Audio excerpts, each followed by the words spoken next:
அஸ்ஸலாமு அலைக்கும் வரஹ்மத்துல்லாஹி வபரகாத்துஹு.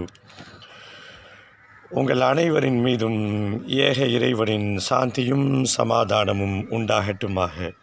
சிந்தனைக்கு சில மணித்துளிகள்.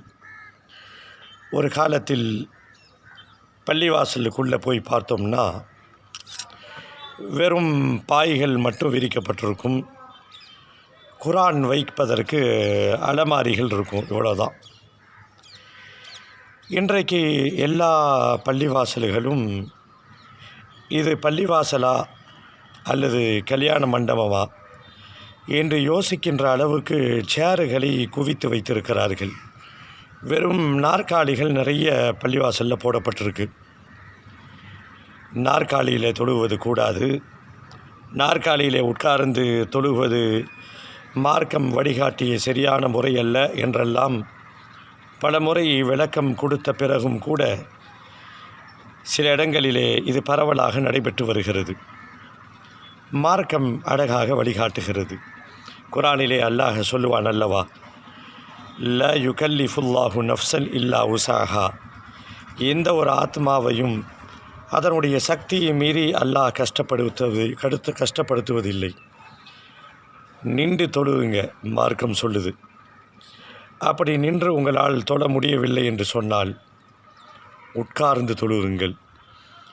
அதற்கும் உட்கார்ந்து கூட உங்களால் தொழுக முடியாட்டி படுத்து கொண்டு ஒரு பக்கம் சாய்ந்த நிலையில் கூட தொழுகுங்கள் என்று மனித நேயத்தோடு சட்டத்தை பிறப்பித்த மார்க்கம் இஸ்லாமிய மார்க்கம்.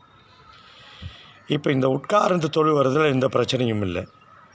ஆனால் இந்த சேரில் உட்கார்ந்து அப்படியே சொகுசாக வேறுவப்படாமல் குனியாமல் நிமிராமல் இப்படி தொழுபவர்கள் தங்களுடைய நிலைமையை கொஞ்சம் சீர்தூக்கி பார்க்க வேண்டும். மணிக்கணக்கிலே டூவீலரிலே பயணம் செய்யக்கூடியவர்கள், விருந்துக்காக வேண்டி பல மணி நேரங்கள் காத்து கொண்டு விருந்து சாப்பிடுபவர்கள், பல மணி நேரங்கள் வாக்கிங் செல்பவர்கள், எல்லா விஷயத்திலும் ஆக்டிவாக இருப்பவர்கள் பள்ளிவாசலுக்கு வந்துவிட்டால் ஏனோ நாற்காலியை பிடித்து கொண்டு ஹாயாக உட்கார்ந்து விடுகிறார்கள். இது தவறு. நீங்கள் 1000 காரணம் சொல்லலாம். என்னால் இப்படி உட்கார முடியாது, குனிய முடியாது. அப்படி நிர்பந்தமாக இருந்தால் அது உங்களுக்கும் அல்லாஹ்வுக்கும் உள்ள ஒரு தொடர்பு. முடிந்த வரைக்கும் நாற்காலியை தவிர்ப்போம். சரியான முறையில் மார்க்கத்தை பேணுவோம்.